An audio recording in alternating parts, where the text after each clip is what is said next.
All right. So the definition that we were just kind of using was sober, being not affected by alcohol, not drunk, or serious, sensible, and solemn.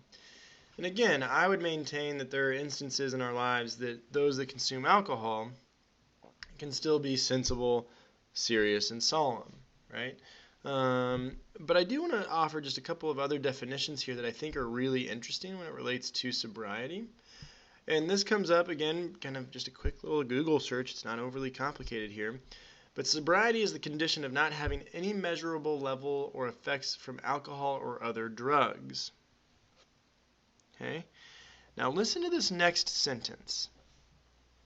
Sobriety is also considered to be the natural state of a human being given at birth.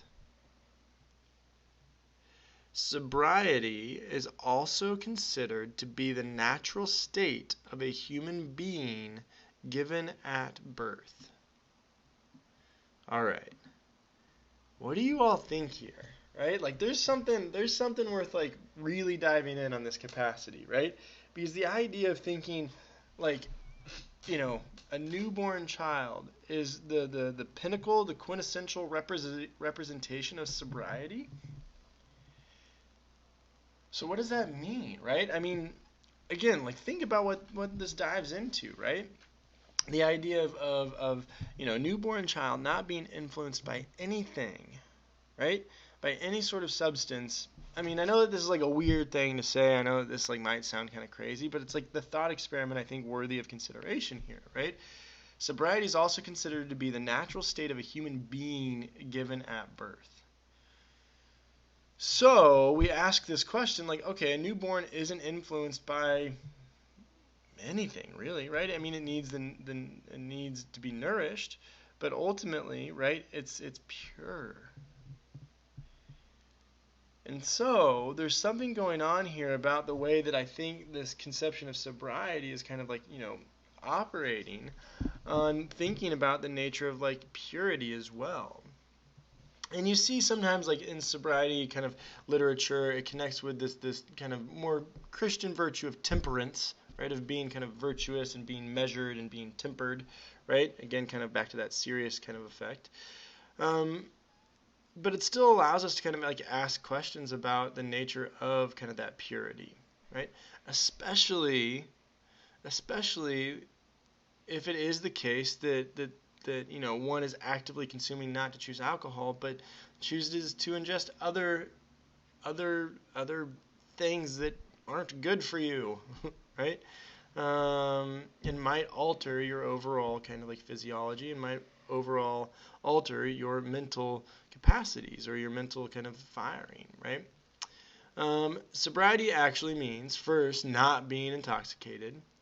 It does not mean abstinence, as Alcoholics Anonymous takes it to mean. In fact, the DSM, which is kind of the manual for psychology, contains kind of no abstinence criterion for recovery. Okay, and so there's something again here to consider about the nature of sobriety, where I feel like there's sometimes the view that if you're sober, you just categorically, right, like nope, don't drink, etc. Right? But in fact, maybe you'll have a month of sobriety. Maybe you'll have a week of sobriety. Maybe you'll kind of have that focus of what it's like to, again, maybe not wake up hungover 2 or 3 days a week, right? And again, that kind of levels on these kind of nations of these notions of, of addiction and dependency, right? And so the idea here, right, and I think that there is, again, worthy of consideration of perhaps one's own use of alcohol and like kind of how maybe you think about it in your own life, where it's like, oh, I'm staying sober this weekend. Okay. So that means you're maybe refraining from consuming alcohol, but are you going to perhaps, if you choose to do drugs, if you choose to consume marijuana, right, or smoke marijuana, right? I mean, is that staying sober or not? And so again, there's ways of like thinking about the nature of sobriety and what we can perhaps learn from it. And maybe this is a good exercise if you casually or fairly routinely consume alcohol, maybe go a week without any kind of ingesting of alcohol and see how that changes your overall feeling, how it changes maybe the quickness of your mind to fire, or how it changes kind of your readiness for the day, how it changes the way you engage with relationships, right?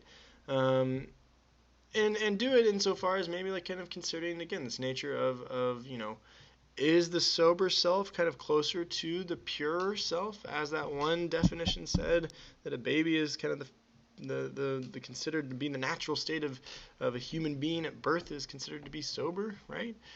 And then again, these conversations echo so much of our questions on identity, questions on like sober self, drunk self. Are they the same? Are they different versions of the same? Right? And what kind of spectrum do they rest upon? And these are all conversations that I really wish we could be able to have in a live discussion of this class. But I hope that just, through these little video discussions today, this has given you at least something to consider. I mean, I don't have the answers here on sobriety, but I've got questions, and I think that it's worthy of considering the nature of what it means to be sober in the overall context of our course. So, I hope that you've enjoyed these little videos today, and on Thursday, we'll talk about perhaps the opposite of sober, or the body's response of trying to get back to a sober self by the nature of a hangover.